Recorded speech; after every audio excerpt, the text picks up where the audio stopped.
Well, I'm thrilled to be here today, especially because I get to talk about my favorite subject, which is social media. So as Ethan mentioned, in this real-time digital age, companies and organizations are often faced with a sense of vulnerability because they know that in times of a communications crisis, they will often have problems being played out on their social media platforms, either because of something that happened in social media or because something gets played out in social media. So I have the wrong down button. Hang on one second. Yeah, I know. So maybe I think we're upside down, aren't we? All right. Okay. So I found this fabulous diagram that was put together by the Wall Street Journal in conjunction with Ogilvy Social, which is a digital ad agency. And what this shows is the spread of news, often bad news, through the online world. Now, here's what's interesting about it. You'll notice that it shows that within the first 6 hours, you have information spreading on social media sites, certainly microblogs and blogs. And then that will then expand to the entire social world, and then ultimately that news reaches from the online world to the offline world within about a day. But in fact, this diagram is from 2 years ago. And today I'd have to say that in order for it to be accurate, you would take the 6-hour mark and the 12-hour mark and you'd turn it into minutes. It would be 6 minutes or 12 minutes before something spreads online. So most companies realize that they have a couple of hot buttons of vulnerability. And there are about 3 of them that I want to focus on today.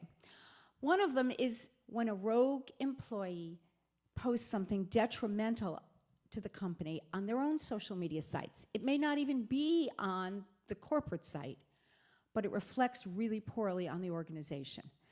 The second instance is when an unhappy customer posts something negative about their experiences. And we all know that we are all empowered publishers today. We can use our iPhone and we can complain in 10 seconds, or our smartphone, we'll call it. And the third problem is when a true product or service actually fails. And that will turn into a PR crisis. So what do we do in a case like this? The most important thing to think about when you're handling this issue of crisis communications in social media is that you must be prepared and ready with the right plan. You must have a plan in place. And what I mean by that is on the good days before something happens, you get your team together and you actually do what-if scenarios. You create 5 to 10 instances of what could happen when something hits poorly. And you have everybody in the room, not just the social media team. You have the senior management team. You have the attorneys. You have your communications personnel. You have your outside agencies in the room. You have HR in the room, human resources. And you come up with not only a plan, you brainstorm what particular responses would be appropriate, and a chain of command for approval. Because the most important thing that happens in this era is that you do not have time to contemplate, to call, and to figure it out and have a meeting. You must have a response prepared. So what else should be in that plan?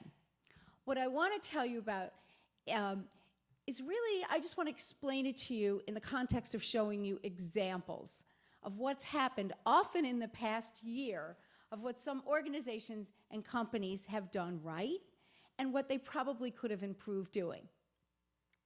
The first example is an oldie but goodie. It's called United Breaks Guitars. Many of you might have heard of this. This happened actually in 2009. And Dave Carroll, who was a folk singer, he's a singer-songwriter from Canada, got on a United Airlines flight and watched while the baggage personnel took his guitar and heaved it and threw it into the cargo truck.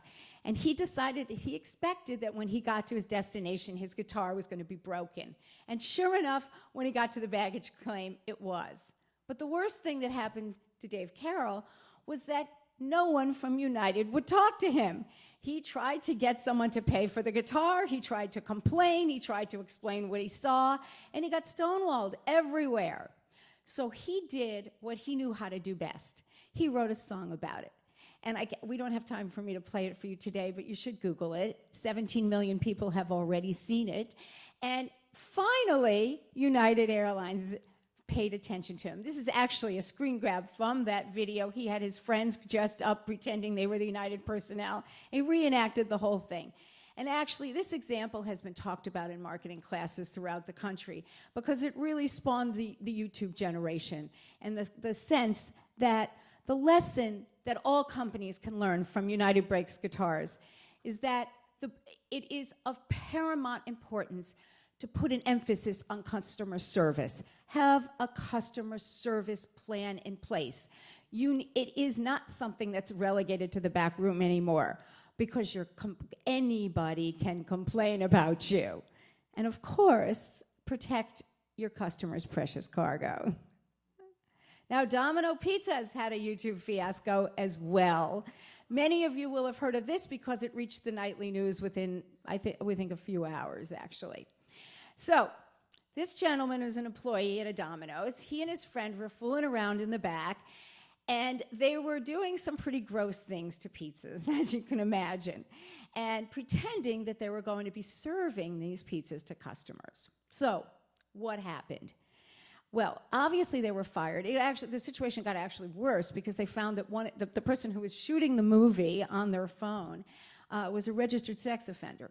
So when you have an instance with an organization is decentralized and franchise ownership is like that, every individual franchise is really independently run with a loose corporate structure to it. You have a problem because if a problem happens in one area, it affects the entire organization, the entire brand. And that shouldn't really be the case, and it shouldn't be fair.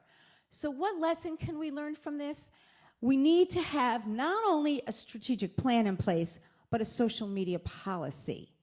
And what I mean by that is that you actually set up a policy that each and every one of your employees signs, because they need to know what they're allowed to post, what they're not allowed to post, and what you as a company are going to do as a consequence. Now, I've actually put a link up here for you to be able to go to a website that has listed the social media policies from a lot of major corporations and organizations. So you've got some terrific templates there to work with.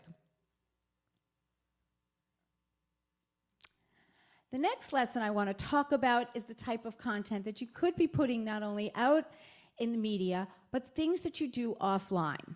Now, in the past year, Paula Deen, Home Depot, and Mountain Dew forgot that they needed to be politically correct. I don't know if you remember this story, but Paula Deen is a famous Southern chef.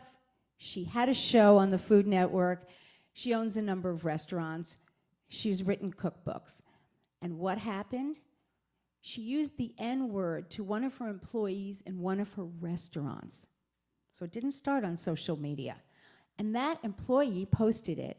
Other people found out about it, and then they created a hashtag, Paula's Best Dishes. And they put out these comments, which are extremely sarcastic, that proved that she was, shall we say, continually not politically correct. The Food Network got a hold of this, they saw it, they got upset, they fired her, and I don't think she'll be on television anytime soon. Remember, your behavior offline is just as important as online. You must be politically correct. Wait, oh, you skipped one. Hang on, everybody. We're gonna go, I'm going back, I'm going forward. Why is this not doing what I want it to do? All right. Bear with me for just 1 second here. Maybe if I put this on, this will help. Okay, to go backwards, who's going to help me out here? Yes. Oh, but now I'm giving you all the good stuff, so don't look yet. We're missing one. I don't know, one of the slides didn't come through. And that was Home Depot's slide. But that's okay. What Home Depot did was they put a picture of kind of like a college humor picture with 3 drummers, 2 African Americans and a monkey in the middle. And what happened with that situation is that clearly it played out on Twitter. One of the problems with trying to be clever and funny in order to engage your audiences, and I do recognize as a teacher of social media that we often explain that to people, try to engage your audience with funny, clever things. You can never be clever at the expense of your customer base. Never insult anybody. Mountain Dew had hired a famous rapper to create this commercial. The commercial was really outrageous. It was pulled after the first time it was shown. And this happened also last year. And the rapper had the goat in a lineup, and the goat was giving very threatening comments to the person who was looking at the lineup and using ghetto lingo, etc. So the interesting thing about this is that the head of customer service, customer relations for Pepsi-Cola was in my class at the time that this ad broke. And so Mountain Dew is a division of Pepsi. And so her phone lit up like crazy. And then she ended up having to make sure that the ad was pulled by the end of the evening. What else happens in social media? Now, Justine Sacco, you probably have heard this story. This happened over Christmas vacation. Justine Sacco was the communications director for Match.com, which is an IAC company. She got on a plane to go from London to Africa to see her family. And she had 242 followers on Twitter. That's it. And what did she tweet? Going to Africa, hope I don't get AIDS. Just kidding, I'm white. So, although she only had a few followers, one of them was in the communications business, as you would expect, because they're friends. She was so outraged that really one of her own would do something so offensive in a public forum that she spread the news to news organizations. Now, the flight from London to Africa is relatively long. Justine was fired without her even knowing during that flight, because what happened was the hashtag appeared, "Has Justine landed yet?" And many marketing and communications people, who, by the way, are all on Twitter, got a hold of the hashtag, and they almost created a verbal lynch mob on Twitter. So much so that the corporate structure came on board and decided to fire her and told everybody online about this. So it was really, by the time, can you imagine when she landed in Africa? There were reporters at the runway and everything. What's the lesson here? The lesson here is that there are no boundaries anymore between personal and business. Your personal accounts reflect on the business that you do. Justine Sacco will never work again as a communications person. And she was actually kind of being sarcastic. She really didn't, in a sense, mean to be that offensive, I don't think. But there's no such thing as joking around in this arena. And the other lesson to be learned is that for those of you who, for instance, like Match.com, you'll probably continue to use the service. It's the individual that suffers, not so much the company. The company can rebound and generally will, but the individual is always the one that gets sacked and blamed. Applebee's had another really amazing instance happen. This also made the national news, and yet it happened in a small town someplace here.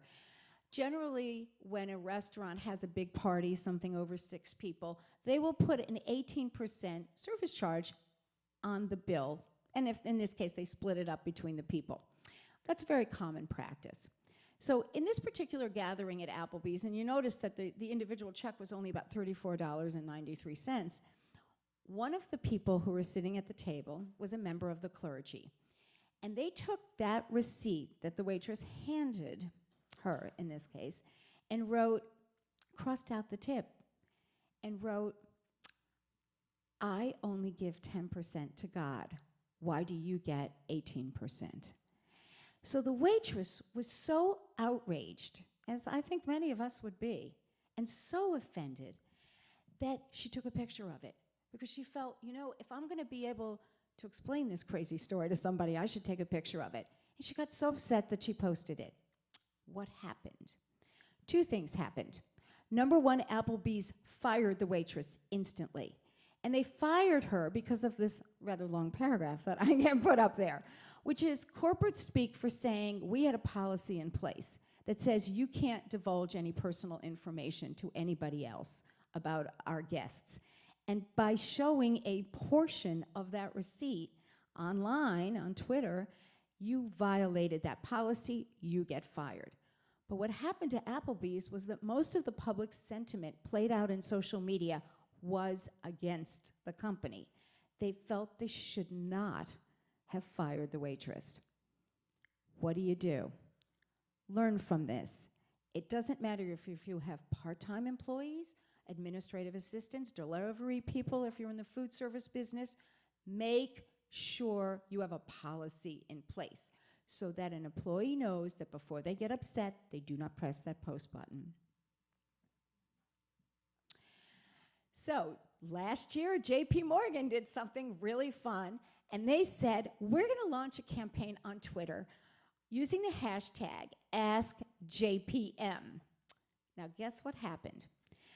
It works to have a Q&A if you're the president. It often works if you're a celebrity, but it doesn't work if you're a large financial institution that arguably had a role in the financial meltdown in our country and that has a mortgage department and that is foreclosing on people's homes. I don't think it's a good idea to use that open strategy for communication on your Twitter feed. The comments that came back were outrageous, and they were very insulting to JP Morgan, as you would expect. And not only that, but they couldn't close down the comments. They couldn't delete them because you never delete comments from people who are your customers because they're going to move their money. They're going to get even more upset. They couldn't close down the account because they often handle customer service issues for this point. So they had to just endure the humiliation. And the lesson to be learned from this really is that when you apply social media strategies that you learn about from certain practitioners, it's key to recognize whether or not your business should be doing something like that. You can't apply the same strategies to every single company.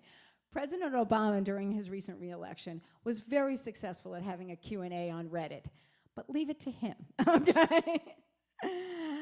Burger King. Now, one of the other really big problems that every company faces in the digital age is the opportunities that exist to be hacked. And in fact, Burger King's Twitter account was hacked. And it wasn't hacked by McDonald's, okay? But what they did do was they changed the avatar, which is that little sign. They put up a Fish McBites, which is an advertisement for a McDonald's product. This is the Burger King Twitter feed.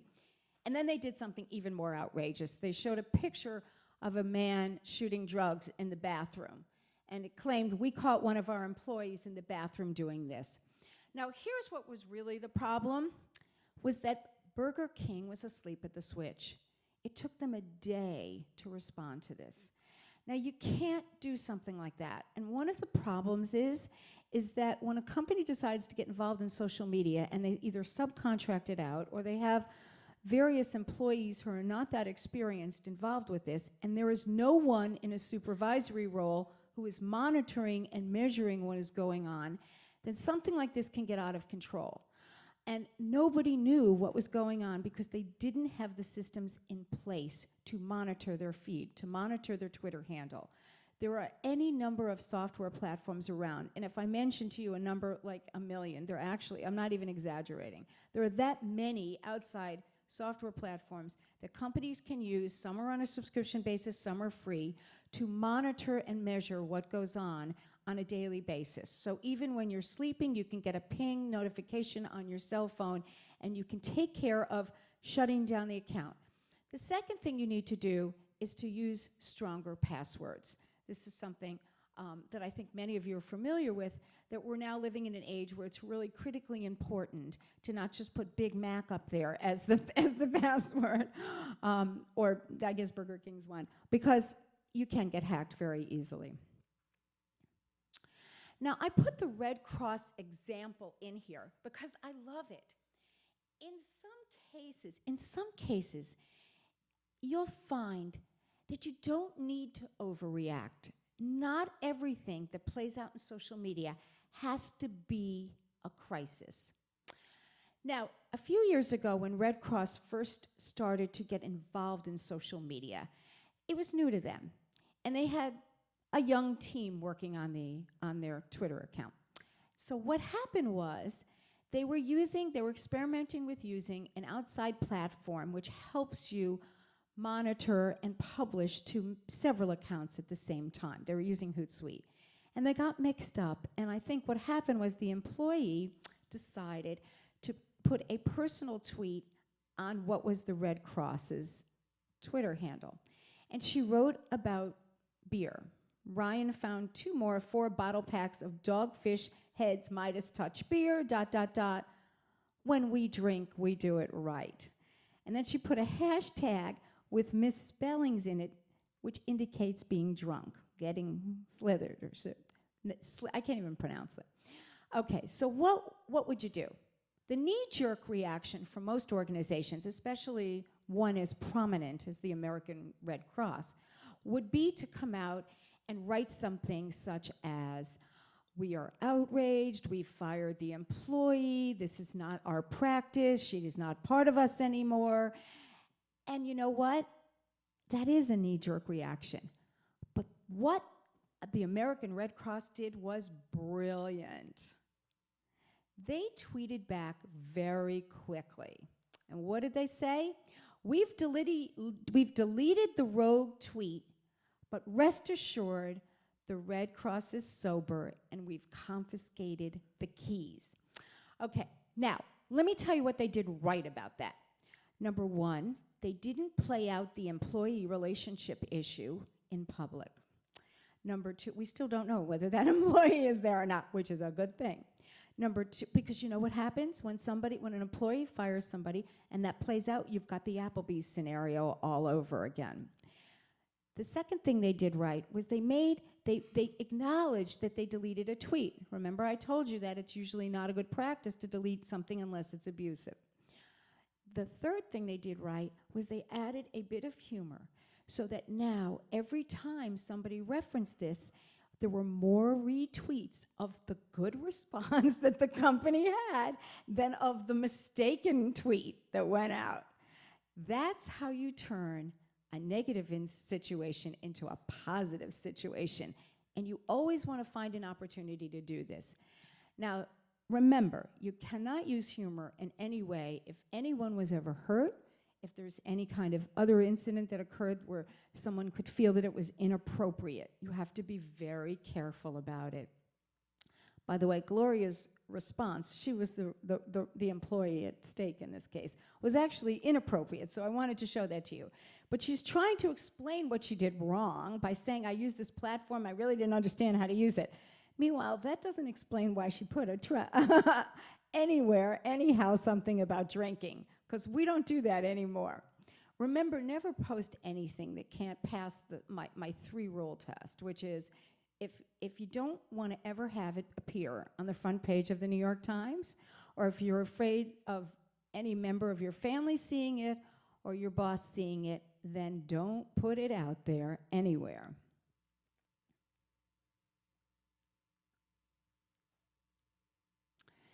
The Epicurious breakfast flop.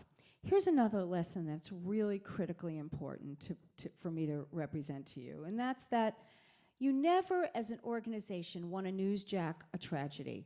Newsjacking is a term that's come up in the last couple of years, which means when a brand or an organization intercepts their brand into a news story, a trending topic. They, in a sense, newsjack the situation.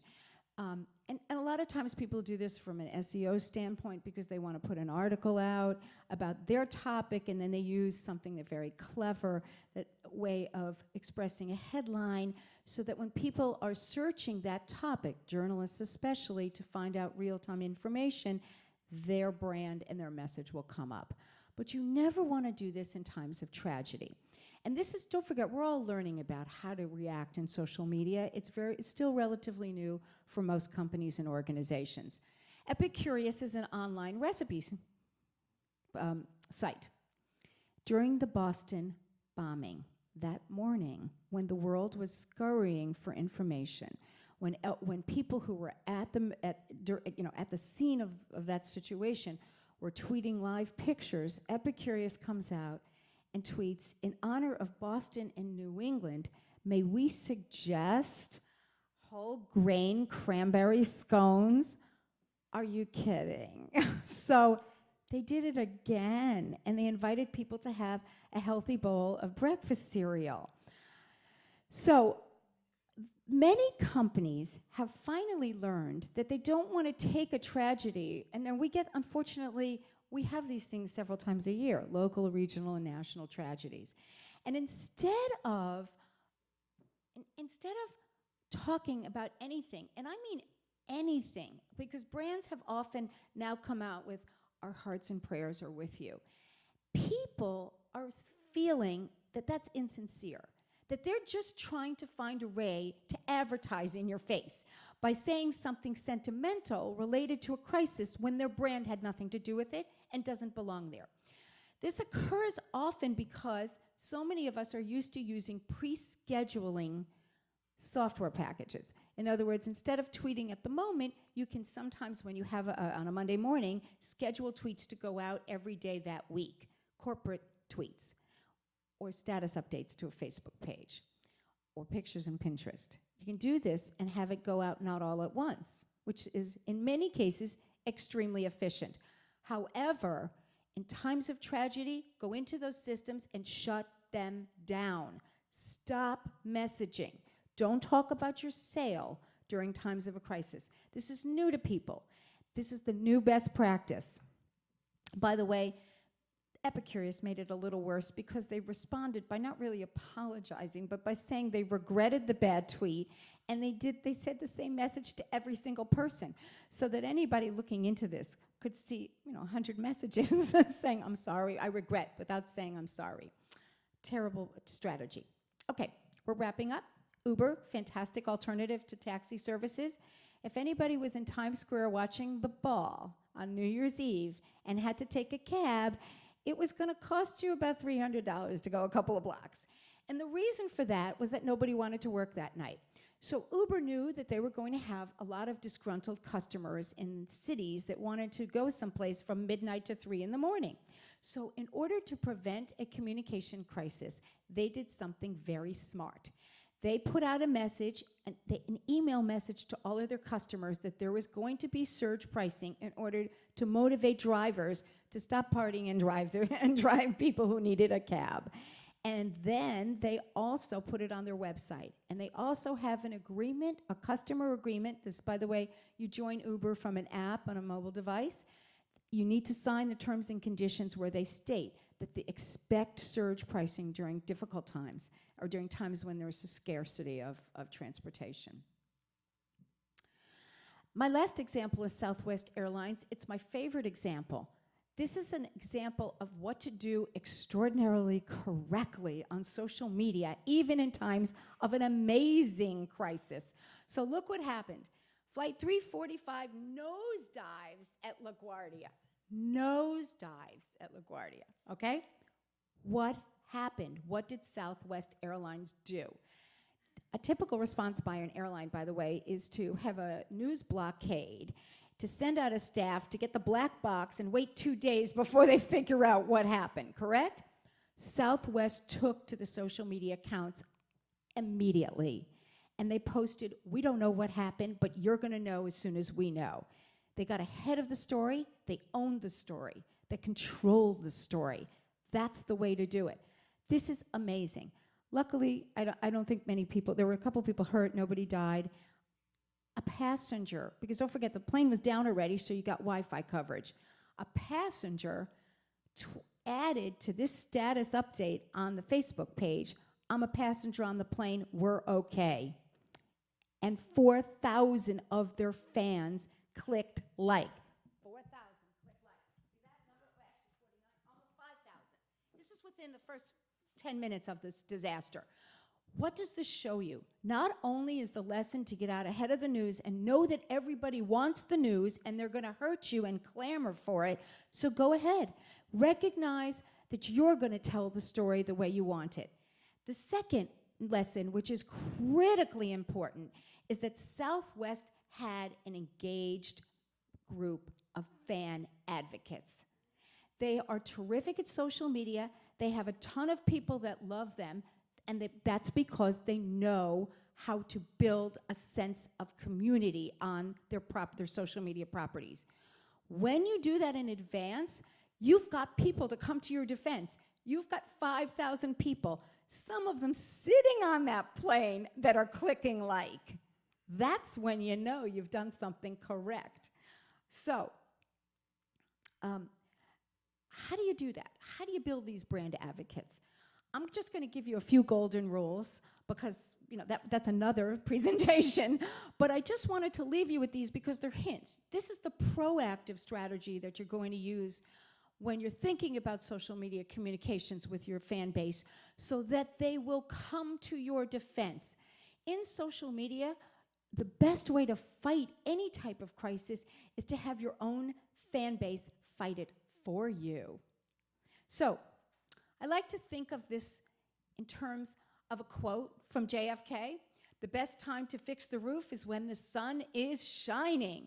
So these are my little golden rules for fixing that roof in advance. Pay it forward on social media all the time. Pay it forward. Give people what they're looking for. Don't ask for the retweets so often.